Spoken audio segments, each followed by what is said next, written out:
Bismillahirrahmanirrahim. Assalamualaikum warahmatullahi wabarakatuh. Innal hamdalillah nahmaduhu wa nasta'inuhu wa nastaghfiruh wa natubu ilaih. Wa na'udzu billahi min kulli syururi anfusina wa sayyiati a'malina. May yahdihillahu fala mudilla lahu wa may yudlil fala hadiyalah.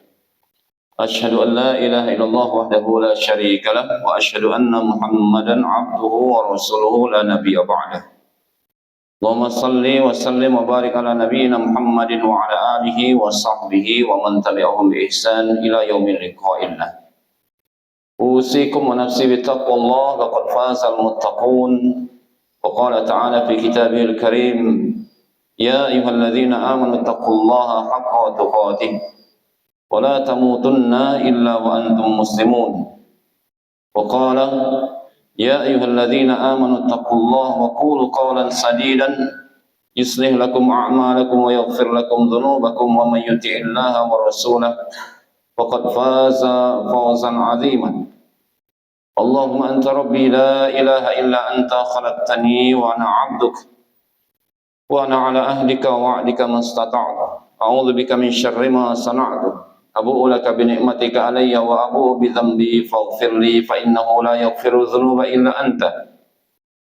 Asbahna ala fitratil Islam wa ala kalimatil ikhlas wa ala dini nabiyina Muhammadin sallallahu alaihi wasallam wa ala millati abina Ibrahim hanifa wa ma kana minal musyrikin.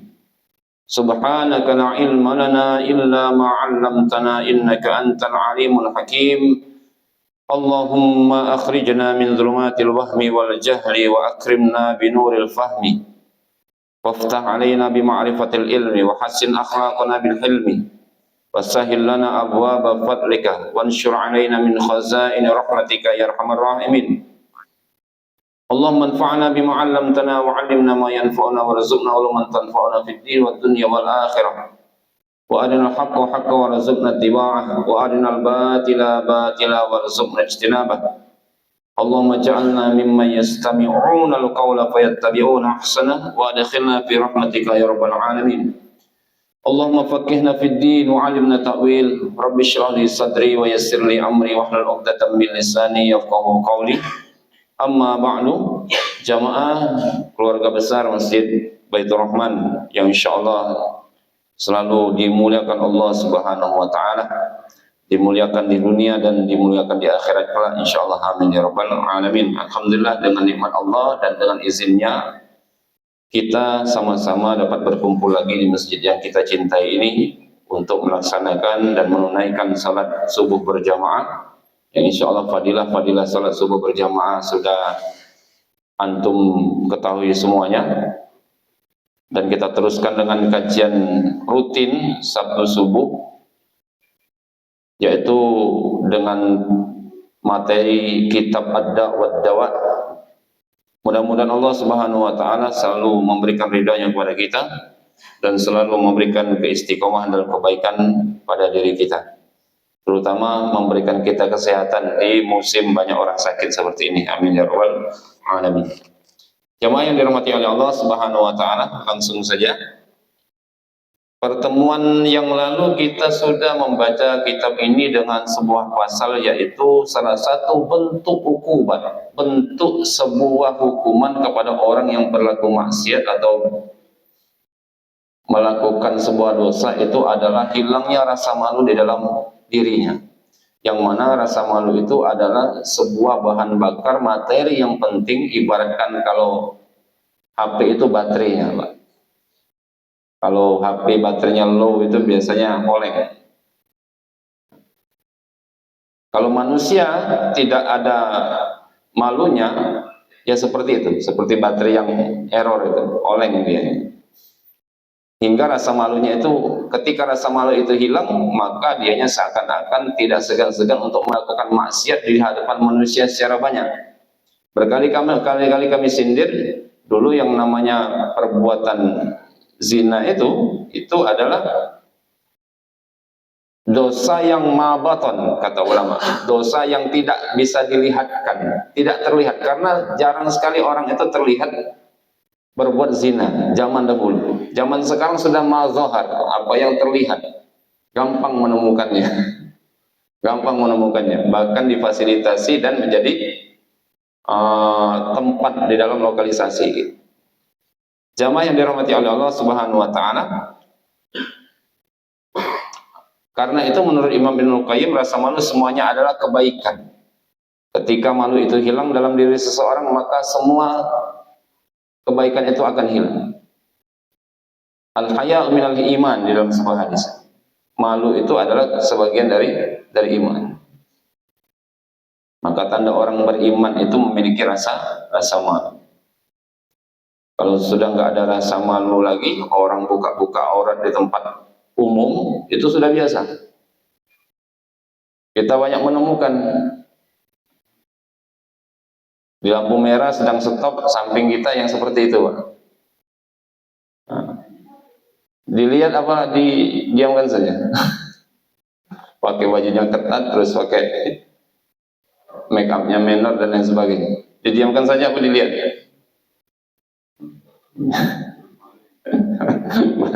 Berpaling melihat. Itu kan pandangan pertama, itu nggak apa-apa, Ustaz. Kadang pandangan keduanya yang dosa. Pandangan pertama yang langsung dilihat terus, kok nggak langsung dipalingkan. Nah, seperti itu. Sekarang gampang sekali kita mau melihat orang itu bermaksiat di depan umum.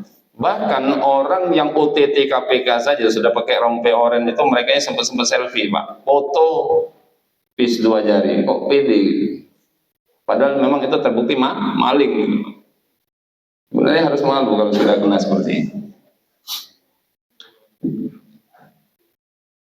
Jamaah yang dirahmati oleh Allah Subhanahu wa taala, pada pertemuan kali ini kita akan melanjutkan kajian kita dengan pasal yang baru, yaitu wa min uqubatiz dzunub annaha tud'ifu fil qalbi ta'zimir rabb jalla wa jalla jalala. Dari salah satu ukubat atau hukuman orang-orang yang berbuat dosa itu adalah tud'ifu fil qalbi ta'zimir rabb, dilemahkan hatinya untuk mengagungkan Allah Subhanahu wa taala. Ini kalau kita lihat judulnya ini masih berkaitan dengan judul sebelumnya dan judul sebelumnya. Sebelumnya lagi itu adalah ghirah. Ghirah itu rasa cemburu, kemarin itu rasa malu, sekarang itu lemahnya rasa pengagungan seorang hamba terhadap Tuhannya. Pengagungan itu gimana, Pak? Memuliakan Tuhannya, mengerti kalau Tuhannya itu, mengerti kalau Allah itu maha melihat, maha segalanya dan lain sebagainya. Ketika seseorang bermaksiat, itu menandakan bahwasanya seseorang itu tidak mengagungkan atau tidak gubris Tuhannya, menghinakan Tuhannya. Bahkan yang sejatinya Allah itu maha melihat, dengan bermaksiat sebenarnya otomatis dianya mengatakan Allah itu tidak melihat. Yang sejatinya Allah itu maha mendengar, dengan bermaksiat kepada Allah Subhanahu wa taala sejatinya dianya menganggap Allah itu tidak mendengar. Itu ta'zimur rabb. Maka di dalam judul ini, al-ma'asi tud'ifu fil qalbi ta'zimur rabb wa min uqubatiz dzunub. Salah satu akibat dari perbuatan dosa adalah melemahnya rasa pengagungan kepada Allah taala dalam hati seorang hamba. Salah satu dampak atau hukuman bagi orang yang bermaksiat adalah lemahnya hati dalam mengagungkan Allah atau ta'zim. Ta'zim itu hormat, Pak, ya. Ta'zim kepada guru, ta'zim kepada ulama, ta'zim kepada orang-orang saleh, atau kita hormat kepada Allah Subhanahu wa taala. Kalau ditelusuri, judul ini masih berkaitan dengan dua pasal yang lalu, yaitu tentang lemahnya ghirah dan hilangnya rasa malu pada diri seseorang. Ketika hilangnya ghirah ditambah dengan rasanya hilang malu pada diri seseorang, maka lahirlah dampak negatif yang lain, yaitu kurangnya memuliakan atau tidak memuliakan atau tidak mengagungkan dan tidak takzim kepada Allah Subhanahu wa taala. Karena orang kalau sudah tidak ada rasa cemburu, ketika Allah didurhakai, Dan ketika dia sudah tidak malu lagi bermaksiat yang jelas-jelas Allah Maha melihat, bukankah ini tanda dari orang yang tidak mengagungkan Allah Azza wa Jalla? Wa qala al-musannif rahimahullah ta'ala, kita baca kitabnya ini. Annaha tud'ifu fil qalbi ta'zimur rabb jalla wa jalla jalalah wa tud'ifu waqarahu fi qalbil abdi wala budda sya'a am aba. Dosa itu juga mengurangi rasa hormat dan kewibawaan Allah di dalam hati seorang hamba, baik ia menyadarinya atau tidak, suka ataupun tidak suka. Sya'a am aba, gelem gak gelem. Walaupun kita ngelak mengatakan tidak kok, saya ini berdosa, bukan berarti saya itu tidak mengagungkan Allah, tidak. Kata Imam Ibnu Qayyim, suka apa enggak suka tetap seperti itu hakikatnya. Orang yang bermaksiat kepada Allah itu sejatinya dia tidak mengagungkan, tidak mentakzimi Tuhannya. Walau tamakkana waqarullahu wa azmatuhu fi qalbil abdi lamma tajara'a ala ma'asihi. Seandainya keagungan dan kebesaran Allah itu benar-benar tertanam dalam hati seorang hamba, tentu ia tidak akan berani bermaksiat kepadanya. Kalau kita memahami bahwasannya Allah itu Maha melihat, maka kita akan menjaga diri kita dari perbuatan dosa, baik itu fisyirri wal alan, dalam sendirian atau di dalam keramaian. Kadang kan orang itu terlihat kesolehannya ketika diramai saja, tapi tidak terlihat ketika dia sedang sendirian. Padahal hakikat seseorang itu baik atau tidak itu lihat dia apa yang dilakukan pada sirnya, di dalam kesendiriannya. Dikarenakan mana mungkin seorang hamba bermaksiat kepada Allah lantaran ia mengenal dan mengetahui keagungannya dan mengetahui kebesarannya. Seorang hamba itu tidak mungkin berani untuk bermaksiat lantaran kalau dia itu sudah mengenal kebesaran Allah dan keagungan Allah Subhanahu wa ta'ala. Pasti akan segan, pasti akan tidak merasa enak kalau berbuat maksiat.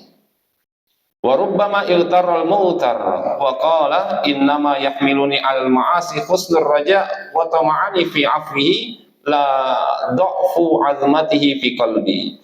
Namun ada orang yang tertipu oleh dirinya sendiri dan ia berkata, aku ini berbuat dosa bukan karena kurangnya rasa pengagungan kepada Allah di hatiku, melainkan karena aku memiliki harapan yang besar terhadap rahmat dan ampunannya. Hati-hati, ini termasuk orang-orang yang maghrur, orang-orang yang tertipu di dalam dirinya sendiri. Kapan itu? Ketika orang bermaksiat dan dia mengatakan, saya ini bermaksiat dengan sengaja, saya ini berzina, saya ini mabuk, saya ini mencuri dan lain sebagainya. Itu dikarenakan saya ini mengharapkan ampunan Allah Subhanahu wa ta'ala. Kok enak? Pada pertemuan yang sebelumnya itu kita yang dulu sekali sudah pernah membahas bahwasannya yang namanya roja, husnul roja, sebaik-baiknya pengharapan kepada Allah Subhanahu wa ta'ala itu harus sinkron dengan amal soleh. Amal soleh dulu baru kita roja, baru kita mengharap kepada Allah Subhanahu wa ta'ala. Ini enggak ngapa-ngapain, bahkan maksiat malah roja. Meninggalkan sholat 5 waktu, meninggalkan puasa Ramadan, tapi berharap untuk masuk surga. Secara logika saja sudah tidak masuk.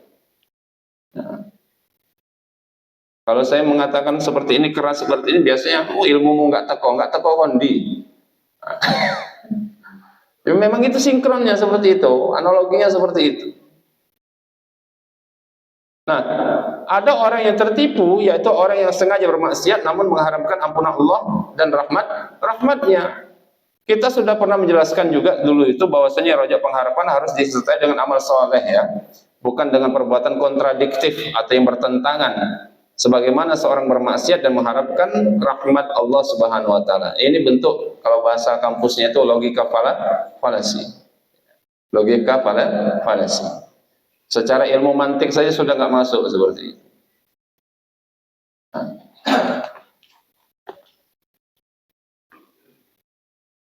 Jajal Pak, kalau panjenengan melihat orang-orang itu kadang-kadang, kenapa kok nggak sholat?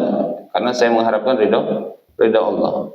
mengharapkan rahmat Allah. Justru dengan sholat 5 waktu itu kita mendapatkan rahmat. Kalau nggak melakukan kewajiban, tidak menunaikan kewajiban itu nggak mendapatkan rahmat kita, malah sebaliknya. Bisa juga rahmat-rahmat yang lain gitu, bukan rahmat Allah. Wa qala al-musannif wa hadha min mughalatatin nafsi fa inna 'azamatallah ta'ala wa jalaluhu fi qalbil 'abdi taqtadi ta'dhima hurumatihi wa ta'dhimu hurumatihi yaqulu bainahu wa bainadz dzunub. Pernyataan semacam ini adalah bentuk penipuan terhadap diri sendiri. Menipu diri sendiri. Orang yang menipu diri sendiri. Ada orang itu menipu orang lain, ada orang itu menipu diri sendiri. Sebab jika seseorang benar-benar mengagungkan Allah Ta'ala dan memahami kebesarannya, maka ia akan menjaga larangan-larangannya, rasa penghormatan terhadap aturan Allah. Inilah yang akan mencegahnya dari berbuat dosa. Orang-orang yang memiliki kelakuan seperti ini adalah orang yang menipu dirinya sendiri. Dikarenakan jika seorang hamba menghormati dan ta'zim, mengenal kebesaran Allah, mengenal Allah, maka apabila ia betul-betul mengetahui Allah itu maha melihat, maka ia akan malu untuk bermaksiat dalam tadi asir wal alan tadi, dalam keadaan ramai atau keadaan sepi. Wal mutajarri'una ala ma'asihi ma qadarullah haqqa qadri wa kaifa yaqdiruhu haqqa qadri aw yu'azzimuhu wa yukabbiruhu wa yarju waqarahu wa yujilluhu wa may yahunu alaihi amruhu wa nahyuhu. Orang-orang yang berani bermaksiat kepada Allah itu sejatinya tidak memahami kebesarannya sebagaimana mestinya. Bagaimana mungkin seorang yang benar-benar mengagungkan dan menghormatinya serta berharap mendapatkan wibawa dan kemuliaannya, tetapi di saat yang lain justru meremehkan perintah dan larangannya.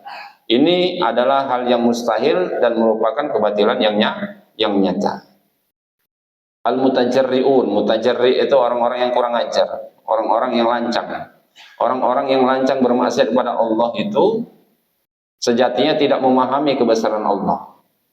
Hakikat orang yang bermaksiat itu adalah tidak memahami dan tidak mengenal kebesaran Allah. Kalau Allah itu punya asma-asma yang muntakim, maha mengazab, maha menghukum dan lain sebagainya. Memang di sisi lain Allah itu maha rahman, maha rahim dan lain sebagainya. Tapi di sisi lain kan Allah juga memiliki sifat yang lain. Makanya harus mengenali kebesaran-kebesaran Allah Subhanahu wa taala. Hadza min akmalil muhal.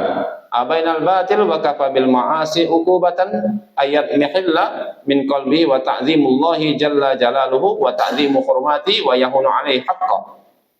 Ini adalah hal yang mustahil dan merupakan kebatilan yang nyata. Cukuplah sebagai hukuman bagi seorang pendosa jika dalam hatinya semakin luntur rasa pengagungan kepada Allah Subhanahu wa taala dan kehormatan terhadap larangannya, sehingga Allah menjadi remeh baginya. Hati-hati, Pak. Hati-hati. Nah, cukuplah jadi hukuman bagi seorang pendosa itu adalah luntur rasa pengagungannya kepada Allah Subhanahu wa taala dan luntur rasa hormatnya terhadap larangannya. Yang sejatinya larangan-larangan Allah itu kita harus menjaga diri agar tidak melakukannya. Sehingga hak Allah menjadi remeh baginya. Sehingga orang ini biasanya meremehkan apa yang diperintahkan, apa yang dilarang oleh Allah Subhanahu wa taala. Bahkan terkadang terkesan menjadikannya sebuah candaan. Orang-orang sekarang bukan main tajarruknya, istilahnya lancangnya, Pak ya. Kita lihat di media sosial itu sholat itu menjadi bahan candaan terkadang. Apalagi yang bisa jadi bahan candaan? Perceraian jadi bahan candaan, nikah menjadi bahan candaan. Padahal sesuatu yang tidak boleh untuk dijadikan candaan itu ada dua, nikah dan tolak, Pak ya. Orang kalau sudah bilang tolak kepada istrinya, walaupun itu niatnya canda, tetap jatuh, Pak, talaknya, Pak. Gimana kalau di dalam apa? Di dalam sinetron itu nikah itu, saya terima nikahnya. Sah apa enggak itu? Balik lagi nanti ada permasalahannya lagi. Nah, maka hati-hati, hati-hati, jangan sampai kita ini menjadi orang-orang atau hamba yang mutajarrik, yang lancang untuk mempermainkan syariat. Ya. Wa min ba'di uqubati hadza ayyarfa Allah azza wa jalla mahabatahu min qulubil khalq wa yahunu alaihim wa yastahiquna bihi. Ini adalah sebuah buah atau di antara bentuk hukuman yang lainnya, hukum turunan dari orang ini yang hilang ta'zimnya kepada Tuhannya itu adalah dicabut kewibawaan orang tersebut dari hati manusia. Akibatnya ia menjadi hina di mata manusia dan diremehkan di mata manusia serta diperlakukan dengan rendah sebagaimana ia sendiri telah meremehkan perintah Allah Subhanahu wa taala. Buah dari tidak mengagungkan Allah, tidak menghormatinya dan meremehkan keagungannya, maka akan dicabut kewibawaan orang itu di mata manusia. Orang itu tidak memiliki wibawa lagi, walaupun dibuat-buat seakan memiliki wibawa. Ada orang itu dibuat-buat, Pak, ya, biar terlihat wibawa gitu. Macaknya sangar, pokoknya macam-macam lah. Namun sejatinya itu tidak punya. Ia akan direndahkan orang-orang sekelilingnya, tidak akan ada nilainya di mata masyarakat. Bahkan seakan-akan terasingkan. Kalau terdapat tanda ini di antara kita, kemungkinan kita masih memiliki sebuah dosa dan maksiat yang belum kita taubati, sehingga berbuah hilangnya rasa pengagungan kita kepada Allah sampai hal itu kembali pada diri kita, yaitu kita diremehkan, direndahkan di mata makhluk atau di mata manusia. Hati-hati Bapak-bapak, ibu-ibu sekalian, kalau kita memiliki permasalahan seperti ini, sebenarnya kemungkinan masih ada dosa yang masih kita lakukan. Ketika kita seakan-akan diremehkan, seakan-akan kita itu dikucilkan, itu sebenarnya muhasabahnya terlebih dahulu seperti ini. Jangan berteriak kita dizolimi dan lain sebagainya. Muhasabah. Jangan-jangan ada dosa yang masih kita lakukan. Dipandang remeh, kayak nggak ada nilainya. Fa'ala qadri mahabbatil abdi lillahi yuhibbuhun nas. Wala qadri jauh khawfihi min Allah yakhaful khalq. Wala qadri ta'zimihillah wa hurumatihi yu'azimuhun nas. Sejauh mana seseorang mencintai Allah, maka sejauh itu pula manusia akan mencintainya. Sejauh mana ia takut kepada Allah, sejauh itu juga manusia akan segan kepadanya. Dan sejauh mana ia mengagungkan Allah dan larangan-larangannya, sejauh itu pula manusia akan menghormatinya. Tanda kita dicintai Allah itu bisa dilihat dari kalau kita itu dicintai oleh manusia. Kalau kita itu disenangi sama manusia. Karena pancaran kecintaan kita kepada Allah itu akan terpantul menjadi cintanya manusia kepada kita. Makanya ada sebuah doa itu, Allahumma inni as'aluka hubbak wa hubba man yuhibbuka wa a'malu yuqarribu ila wa a'malu tuqarribu ila hubbik. Ya Allah, aku meminta cintamu, wa cinta orang yang mencintaimu, wa amalan-amalan yang bisa mendekatkan cintaku kepadamu.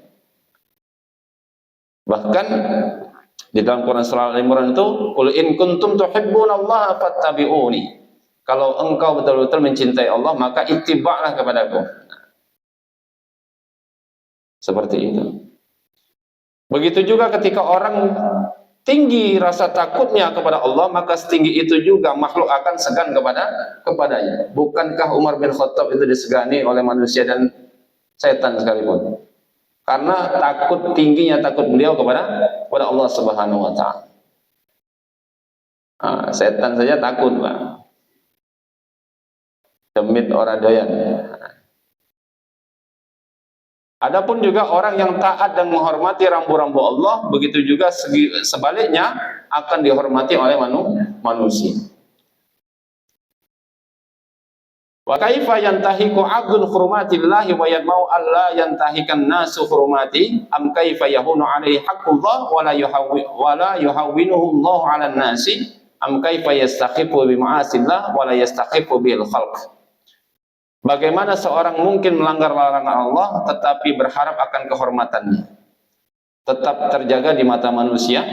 Bagaimana mungkin ia meremehkan hak Allah tetapi mengira bahwa Allah tidak akan menjadikannya hina di hadapan manusia? Dan bagaimana mungkin ia menganggap enteng maksiat kepada Allah tetapi berharap manusia tetap menghormatinya? Di sini ada pertanyaan dari Imam Ibnu Qayyim Al-Jauziyah. Bagaimana mungkin seseorang melanggar larangan Allah tetapi berharap agar kehormatannya tetap terjaga di mata manusia?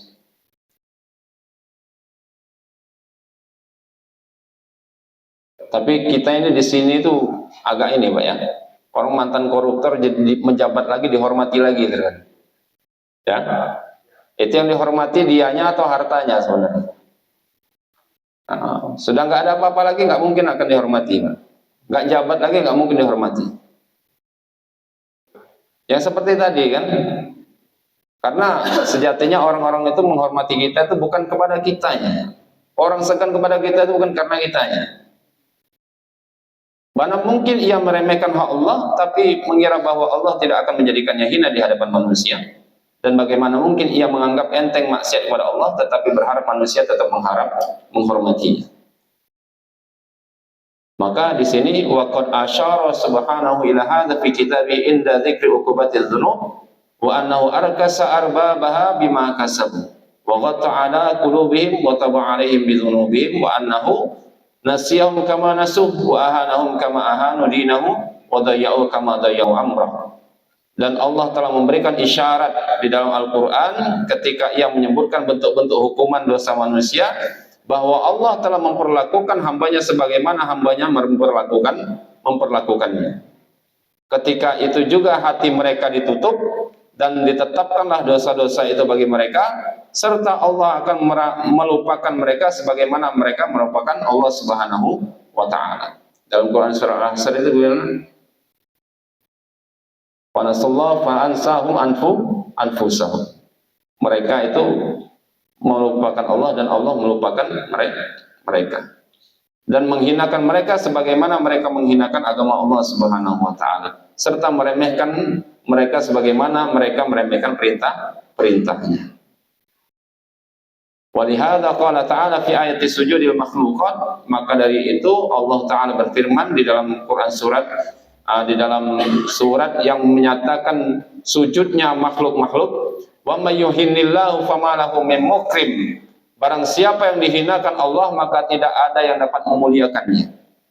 Fa innahum lamahana alaihimus sujud lahu wastakhaffu bihi wa lam yaf'aluhu ahanahum falam yakul lahum min mukrim ba'da an ahanahum wa min dza yukrim min ahanatillah aw yuhinu min akramallah. Makna ayat ini adalah ketika manusia meremehkan sujud kepada Allah, enggan untuk menghamba kepada Allah, enggan untuk taat kepada Allah, dan menganggap sepele sujud itu, bahkan ia tidak melakukannya, maka Allah akan menghinakannya, dan tidak ada yang dapat memuliakan orang tersebut setelah Allah menghinakannya. Siapa yang sanggup dari makhluk ini membuat orang itu mulia ketika Allah sudah menghinakannya, atau sebaliknya menghinakan orang yang dimuliakan Allah Subhanahu wa Ta'ala? Siapa yang bisa menghinakan orang yang sudah dimuliakan oleh Allah Subhanahu wa Ta'ala? Dan siapa yang dapat memuliakan orang yang sudah dihinakan oleh Allah Subhanahu wa Ta'ala? Kalau Allah sudah bilang hina, Pak. Walaupun manusia itu memuliakannya. Pemuliaannya itu ikram palsu. Terlihat sudah nggak jabat lagi, sudah nggak ini lagi, tetap diuli-uli, Pak. Tetap diuli-uli kesalahannya. Padahal yang lalu-lalu itu jarang yang dapat kasus seperti itu. Sudah nggak punya apa-apa lagi, direndahkan, diasingkan, dan lain sebagainya. Jamaah yang dirahmati oleh Allah Subhanahu wa Ta'ala, maka terdapat pelajaran dari penjelasan makalah ini. Sebenarnya kehormatan, wibawa, rasa segan manusia itu sebenarnya jangan dicari, karena itu bukan tujuan. Kita ini terkadang terlalu menjadikan tujuan kita itu agar dihormati, agar kita ini disegani, agar kita ini terlihat berwibawa depan manusia. Dengan cara apa? Dengan cara yang dibuat-buat tadi. Sampai dibuat-buat mengaku-ngaku diri sebagai A, B, C, D. Terkadang kalau nggak cukup mengakui diri, orang lain kita aku-akui. Jenderal kono dulurku, bupati kono itu, Pak D ku, itu kan tujuannya apa sebenarnya itu? Tujuannya agar kita itu dapat respect sebenarnya. Kalau enggak ngungkit-ngungkit jabatannya dulu ketika jadi pegawai. Aku nisik ini kene camat, aku nisik ini kene jadi lurah dan lain sebagainya. Aku nisik tahu jadi bupati di sini. Jabatan duniawi itu ada batasannya, Pak. Ada masanya. Jangan sampai dibawa-bawa lagi ketika sudah enggak jabat. Orang yang berbicara seperti itu biasanya itu agar mendapatkan respek, agar dihormati, dan agar disegani, agar kelihatan berwibawa. Dibuat-buat. Semua itu kewibawaan, segan orang kepada kita, cinta manusia kepada kita, hormatnya manusia kepada kita itu sebenarnya kita akan diberikan Allah. Semuanya itu kalau kita bisa menjaga dan mengagungkan Allah Subhanahu wa ta'ala. Kapan itu? Ketika kita berbuat, ketika kita beramal soleh dengan tulus, tanpa ada kepentingan pribadi apapun di situ. Ditambah dengan taat akan perintah dan senantiasa menjauhi maksiatnya. Apalagi ditambah dengan mengenal nama-nama Allah dan sifat-sifat Allah yang agung. Penyakit manusia ini kan seperti itu. Pengennya dita'zim di hadapan manusia, tapi tidak mau ta'zim kepada Allah Subhanahu wa ta'ala. Yang ingin dihormati, tapi tidak mau menghormati rambu-rambu Allah Subhanahu wa ta'ala. Nggak mungkin bisa, Pak. Pengen dihormati terus. Kalau kata orang Melayu dulu, kalau pengen dihormati terus katanya, jadi tiang bendera saja. Nah, jadi tiang bendera saja. Jadi tiang bendera saja. Maka akan dihormati terus. Seperti itu Bapak-bapak, Ibu-ibu yang dirahmati Allah Subhanahu wa ta'ala. Banyak pelajaran yang kita bisa petik dari kitab Ad-Da'wah Wad-Dawa ini. Ini kita sudah berjalan sudah masuk 2 tahun, masuk 3 tahun Mas ya. 2023 akhir, 2024 akhir, ini 2025 akhir. Mau masuk ke 3 tahun kitab ini. Baru dapat setengah, Pak. Baru dapat setengah. Masih halaman 64. Sedangkan halamannya itu masih 216. Mudah-mudahan Allah Subhanahu wa ta'ala memberikan kita istiqomah insyaallah. Amin ya rabbal alamin. Jamaah yang dirahmati oleh Allah Subhanahu wa ta'ala, mungkin ini yang bisa kami sampaikan pada pagi hari ini. Mudah-mudahan Allah Subhanahu wa ta'ala memberikan muwafiknya, memberikan kita taufiknya kepada kita dan memudahkan kita untuk beramal soleh serta taat kepada Allah Subhanahu wa ta'ala. Kita tutup dengan kafaratul majlis. Subhanakallahumma wa bihamdika asyhadu an la ilaha illa anta astaghfiruka wa atubu ilaik. Nasrun minallah, fathun qarib, wa basyiril mu'minin. Assalamualaikum warahmatullahi wabarakatuh.